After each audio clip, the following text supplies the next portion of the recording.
சிங்கப்பெண், பல தடைகள் மலைகளை தாண்டிய ஒரு பெரிய சிங்கப்பெண். உங்களை மாதிரி உமன் லாயர்ஸ் அசோசியேஷனோட ஜெனரல் செக்ரட்டரி ஒரு 1000 பேர் இருக்காங்க. சென்னையில் ஹைகோர்ட் உள்ள இருக்கு, 4000 பேர் இருக்காங்க. உமன்ல தப்பா சொல்லிட்டு கண்டெக்ட் பண்ண போறாங்க. அன்பு சகோதரி, அவங்க ஒரு முஸ்லீம் குடும்பத்தை சேர்ந்தவங்க. இருந்தாலும் அவங்களுக்கு பிராட்வேல என்னோட சீனியர் முகமது கவுஸ் தெரியும் எங்களுக்கு என்னென்ன. நான் ஜிடி கோட்டை வழக்கறிஞர். அதை ஒரு சக சகோதரியா எவ்வளவு பெரிய தடைகளை தாண்டி இன்னைக்கு இருக்கிறாங்க. அவங்க ஸ்பீச்சோட நம்ம அந்த அவார்டுக்கு போறோம். I request her to give the blessings for you. Thank you, John sir. சிங்கப்பெண்ணே சிங்கப்பெண்ணே ஆணினமே உன்னை வணங்குமே. Yes sir. Thank you so much. School Voice Association and YMCA Madras இணைந்து நடத்தும் இந்த இன்டர்நேஷனல் விமென்ஸ் டே ஃபர்ஸ்ட் சொன்னாங்க. அப்புறம் theme right, respect and educate அப்படின்னு கொடுத்துருந்தாங்க. ஆக்சுவலா இது அப்படியே கொஞ்சம் திருப்பி வரணும். Educate, respect and right. ஏன்னா எஜுகேஷன் இருந்தாலே உங்களுக்கு தன்னால ரைட்ஸும் ரெஸ்பெக்டும் எங்க இருந்தாலும் வந்துடும். அதுக்கு நம்ம டீச்சர்ஸ் இங்க இருக்கீங்க, அதுக்கு நீங்க கை தட்டினீங்கன்னா கரெக்டுன்னு அர்த்தம். என்ன நீங்க பாத்தீங்கன்னா இந்த கல்வி என்னும் ஒரு விஷயம் நமக்கு ஈஸியா கிடைக்கல.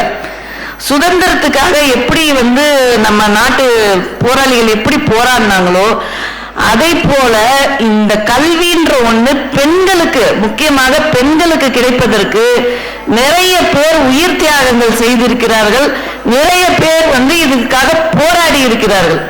ஏன்னு கேட்டீங்கன்னா, பெண்கள் படிக்க கூடாது, வெறும் அடுப்பூதும் பெண்களுக்கு படிப்பதற்கு அப்படின்ற மாதிரி பெண்கள் படிக்க கூடாதுன்னு ஒரு காலகட்டத்தில் ஒரு ரூலே இருந்துச்சு. அதனால நீங்க பாத்தீங்கன்னா திருநெல்வேலியில பாளையங்கோட்டைன்ற ஒரு இடத்துல லண்டன்ல இருந்து ஒரு மருத்துவர் ஜான் கால்டன் அப்படின்னு ஜான் டக்கர் என்னும் மருத்துவர் இங்க பணிபுரிகிறாரு. அவருக்கு ஒரு சகோதரி, அவங்க சாரால் டக்கர். அவங்க ஒரு மாற்றுத்திறனாளி. அவங்க எப்படின்னா இந்த எஜுகேஷன்ல ரொம்ப ஒரு பற்றுள்ளவர்கள். இவர் இந்த ஜான் டக்கர் என்ன இங்க இருக்கிற மருத்துவர்களுக்கு மருத்துவ ரீதியா பண்ணிட்டு அதோட இது எல்லாத்தையும் தன்னோட சகோதரிக்கு அப்போல்லாம் லெட்டர் தான். இது நான் சொல்றது 18ஆம் நூற்றாண்டு. அந்த லெட்டர்ஸ் எழுதி அவர் அவங்க அனுப்புவாரு. அப்போ ஒரு தடவை அவர் ரோட்ல நடந்து போகும்போது தண்ணி தாகம் எடுக்குது. ஒரு வீட்டுல போய் தண்ணி கேட்கிறாரு. அப்போ அந்த ஒரு வீட்டுல கதவை தட்டணும்னு ஒரு குழந்தை கதவை திறக்குது. ஒரு சின்ன பெண், 8 வயசு பெண் குழந்தை. கதவை திறந்து தண்ணி கேட்டோன்னு உள்ள ஓடி போய் கதவை சாத்திடுது.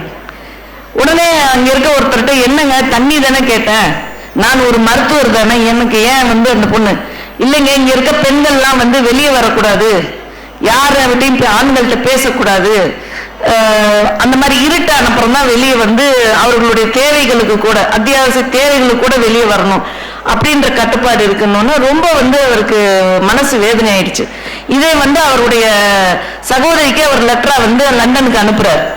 அனுப்பிச்சோன்னா அந்த அம்மா ரொம்ப வேதனைப்பட்டு, நீங்க உடனே அங்க உங்க மருத்துவ பதவியோட அங்க ஒரு ஸ்கூல் கண்டிப்பா நீங்க நிறுவியே ஆகணும்னு சொல்லி தன்னிடம் இருந்த ஒரு 20 பவுன் நகை, அப்போ அந்த காலத்துல 18ஆம் நூற்றாண்டுல இருக்கிற 20 பவுன் நகையை வித்து உடனே அனுப்பிச்சு அங்க ஒரு ஸ்கூல்ல கட்ட சொல்றாங்க.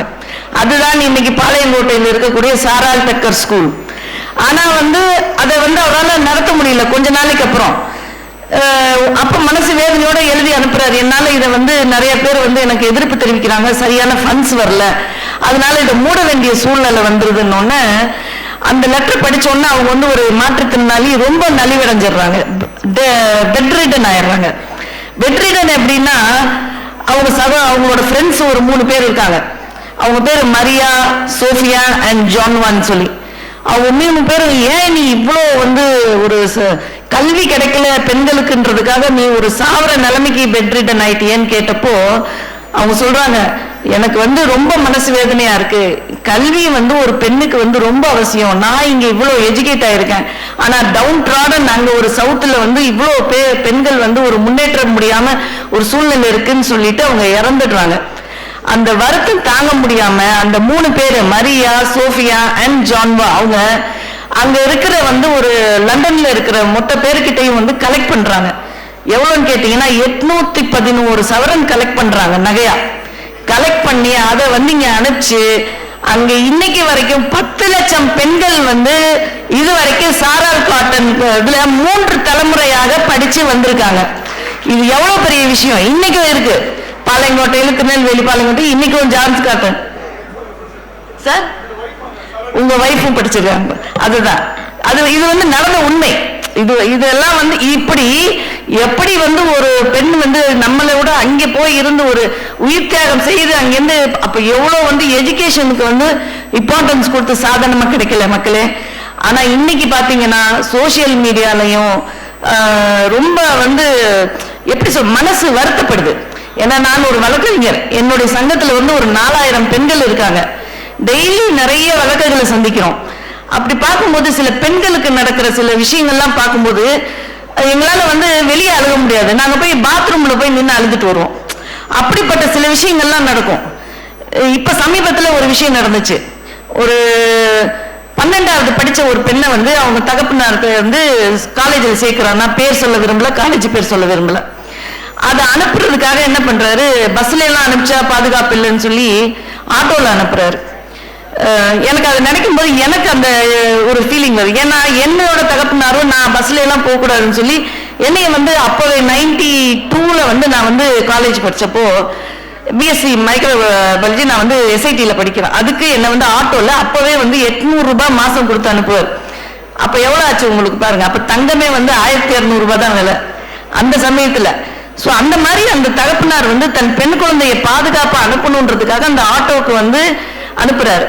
அந்த ஆட்டோக்காரர்கிட்ட நீ பேசக்கூடாதுன்னு சொல்லிட்டு மெசேஜ் மூலமா தான் நீ வந்து வந்துரு அனுப்பணும்னு சொல்லியும் இன்ஸ்ட்ரக்ஷன்.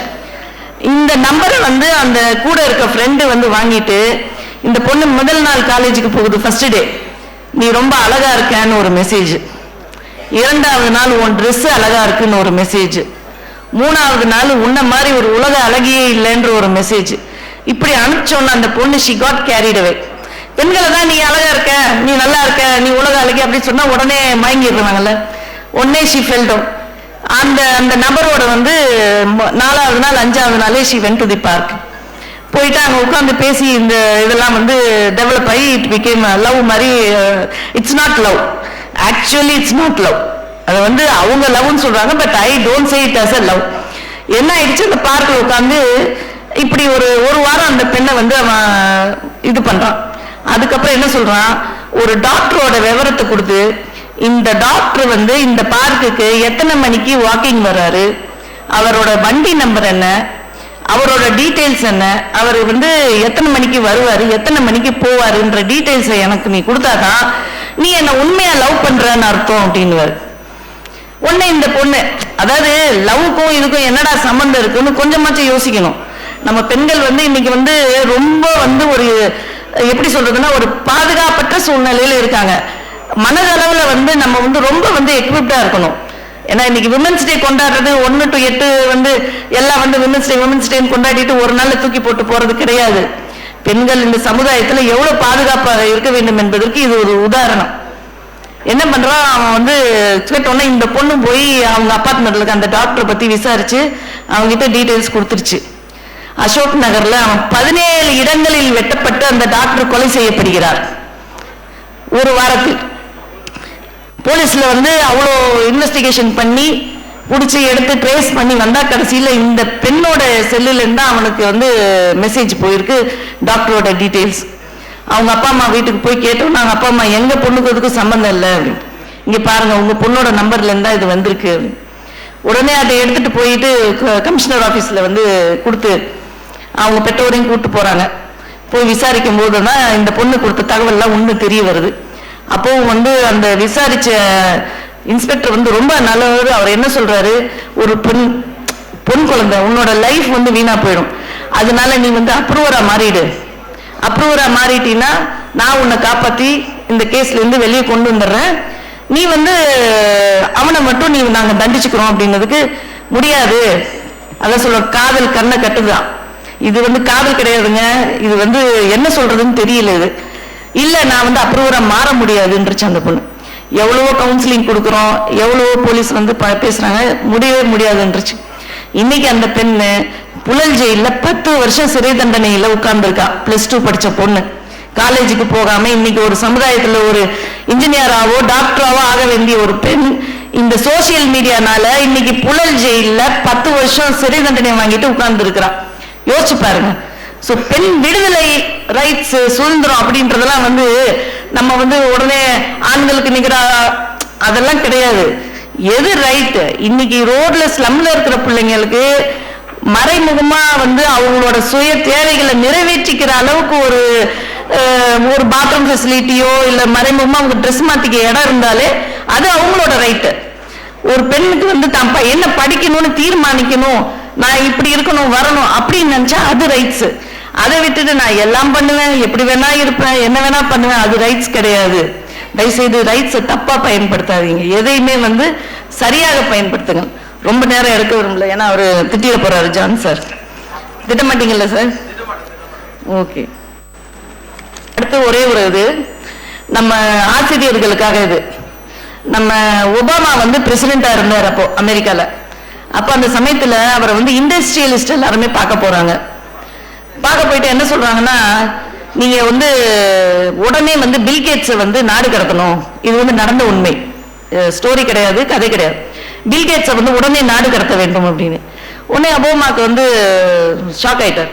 என்னது அவ்வளோ பெரிய ஒரு எக்கனாமி, ஒரு இது நம்மளோட இதுக்கே அமெரிக்காக்கே வந்து அவர் தான் நம்மளோட வர்த்தகத்துக்கு ஒரு முக்கியமான புள்ளி, அவரை வந்து நீங்க நாடு கடத்த சொல்றீங்களே அப்படின்னு. தயவுசெய்து இது முடிச்ச உடனே அப்படியே குரூப் போட்டோ வெயிட் பண்ணுங்க, நாளை முடிச்ச உடனே. ஓகேவா? ப்ளீஸ். அவார்டும் அப்படியே. Sorry madam. Thank you sir. அதை இது மாதிரி சொன்னோடனே அவர் வந்து ரொம்ப ஷாக் ஆயிடுறாரு ஒபாமா. உடனே பில்கேட்ஸை வந்து வரவழைக்கிறாரு. பில்கேட்ஸ் வந்த உடனே, என்னப்பா உன்னால இப்படி ஒரு அலிகேஷன் வருது, என்ன விஷயம் அப்படின்னு கேட்டோன்னே அவர் சொல்றாரு, இண்டஸ்ட்ரியலிஸ்ட் ஃபர்ஸ்ட் கேட்கிறாரு என்ன விஷயம் அப்படின்னு கேட்டா, 100% எம்ப்ளாய்மெண்ட்ல எடுக்கிறவங்கல்ல 60% பேரை வந்து நீங்க வந்து இந்தியால இருந்து வந்து செலக்ட் பண்றீங்களா? அதுல 60% பேர்ல 30% தமிழ்நாட்டை சேர்ந்தவர்கள். அந்த 30%லயும் 10% வந்து நம்மளுடைய பெண்கள். சோ நீ எப்படி வந்து இந்த இதுக்கு வந்து நீ வந்து ஏன் அவங்களுக்கு இவ்வளவு தூரம் வந்து நீ இம்பார்ட்டன்ஸ் கொடுக்குற அப்படின்னு கேட்கிறாரு. அதுக்கு உடனே பில்கேட் சொல்றாரு, நான் 60% இந்தியாவுக்கு வந்து நான் அந்த வாய்ப்பை கொடுக்கலன்னா மைக்ரோசாஃப்ட் கம்பெனி வந்து அமெரிக்கால இருக்காது, இந்தியால இருக்கும் அப்படின்னாரு.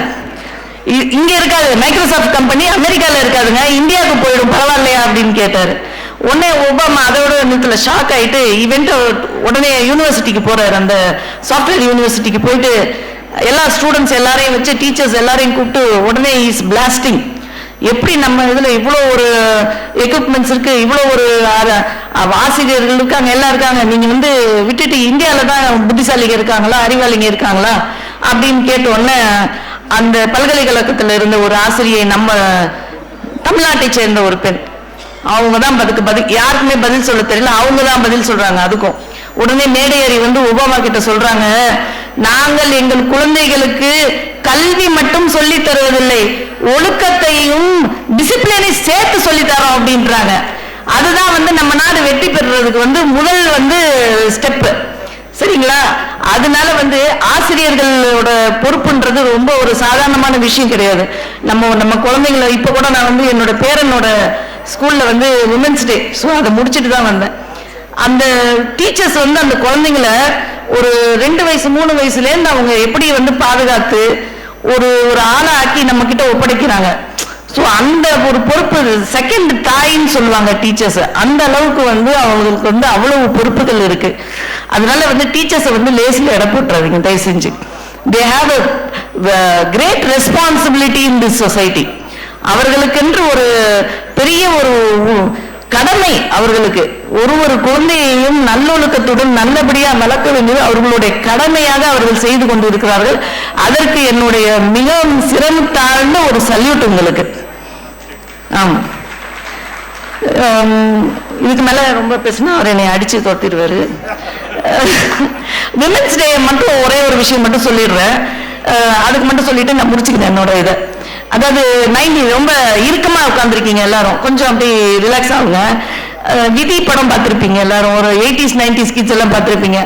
அதுல பாத்தீங்கன்னா பாக்கியராஜ் ஒரு கேள்வி கேட்பாரு, அந்த ஒரு பஞ்சாயத்து சீன் ஒண்ணு வரும், எல்லாருக்கும் ஞாபகம் இருக்கும்னு நினைக்கிறேன். பத்தினி பேரை சொல்லுங்கன்னு சீதா, கண்ணகி, சாவித்திரி எல்லார் பேரையும் சொல்லுவாங்க. உடனே அவர் கேட்பாரு, ஏயா எல்லாரும் தான் பத்தினியா, உன் வீட்டுல இருக்க பொண்டாட்டி பிள்ளை எல்லாம் பத்தினி இல்லையா அப்படின்னு கேட்பாரு. அதேதான் இங்க நானும் சொல்றேன். விமென்ஸ் டே என்று நம்ம என்னையோ யாரையும் மற்ற பெரியவங்க எல்லாம் யாரும் கிடையாது. நம்மளுடைய தாய் தான் அன்னை தெரசா, நம்மளுடைய சகோதரிகள் தான் சாவித்திரி பூலே, நம்மளுடைய உடன் பிறந்தவர்கள் தான் நமக்கு எல்லாமே. சரிங்களா? உங்கள் வீட்டு பெண்களை மதிக்க கற்றுக்கொள்ளுங்கள், உங்கள் வீட்டு பெண்களை பாதுகாப்பாக பார்த்து கொள்ளுங்கள். எந்த ஒரு சூழ்நிலையும் பெண்களை வெளி சமுதாயத்துல சோசியல் மீடியாவுக்கு அடிமையாக்கி விடாதீர்கள். தயவு செய்து குழந்தைகளுக்கு செல்போனை கண்காணிங்கள். பெற்றோர்கள் கொடுத்துடலாம், பிரச்சனை இல்லை, ஆனா கண்காணிங்கள். ஒரு லாக் போட்டு வைங்க. உங்களோட பார்வை அந்த குழந்தை மேல் 24 மணி நேரமும் இருக்க வேண்டிய கட்டாய சூழ்நிலையில் இப்போ இருக்கிற சிச்சுவேஷன்ல நம்ம இருக்கிறோம். ஏன்னா அந்த காலத்துல இவ்வளவு சோசியல் மீடியா, இவ்வளவு இன்ஃபுளுன்ஸ் கிடையாது. நம்ம எப்படி வேணா நம்ம ஏதோ ஒரு இடத்துல தவறுகள் நடக்கும், ஏதோ ஒரு இடத்துலதான் இருக்கும். இன்னைக்கு பாத்தீங்கன்னா தெருக்கு தெருவு, முக்குக்கு மூக்கு, எங்க பார்த்தாலும் நிறைய விஷயங்கள் நடந்து கொண்டு இருக்கிறது. போஷ் ஆக்ட்லையும் பாக்ஸோ ஆக்ட்லையும் பாத்தீங்கன்னா அவ்வளவு கேசஸ் வருது, குமிஞ்சு போய் கிடக்கு ஹைகோர்ட்ல. ரொம்ப மனசு வேதனையாவும் இருக்கு. நீங்க பெண்களை மட்டும் இல்ல, ஆண் குழந்தைகளையும் நீங்க சொல்லி வளருங்க. உங்களோட சகோதரியை, உங்க அன்னையை எப்படி நீங்க பார்க்கிறீங்களோ அதே போல உங்க கூட இருக்கும் பெண் குழந்தைகளை நீ பார்க்க வேண்டும், அவர்களை நீதான் பாதுகாக்க வேண்டும். ஒரு ஆண் குழந்தைகளுக்கும் நீங்க சொல்லி வளருங்க. உங்க கூட இருக்கிற பெண்கள் குழந்தைகளை நீங்க பாதுகாப்பா பாத்துக்கங்கன்னு சொல்லி வளருங்க. அதுதான் ஒரு ஆண், நீங்க நினைச்சுக்காதீங்க பொம்பளை பிள்ளைய மட்டும், ஆண் குழந்தைகளையும் நீங்கள் ஒரு கரெக்டா சீரமைத்து வளர்க்க வேண்டியது உங்களுடைய ஒவ்வொருத்தருடைய கடமை இது. எனவே இத்துடன் என்னுடைய உரையை முடித்துக்கொண்டு அனைவருக்கும் நன்றி பாராட்டி, அனைவருக்கும் பெண்களுக்கு மகளிர் தின வாழ்த்துக்கள். இன்னைக்கு இல்ல, வருஷம் ஃபுல்லா எப்பவுமே மகளிர் தின வாழ்த்துக்கள். ஆசிரியர்களுக்கு ஒரு ஸ்பெஷல் மகளிர் தின வாழ்த்துக்கள். என்ற அனைவருக்கும் எனக்கு வாய்ப்பு கொடுத்த ஜான் நாரக்கி பிரபு சார் அவர்களுக்கும் நன்றி கூறி விடைபெறுகிறேன். நன்றி, வணக்கம்.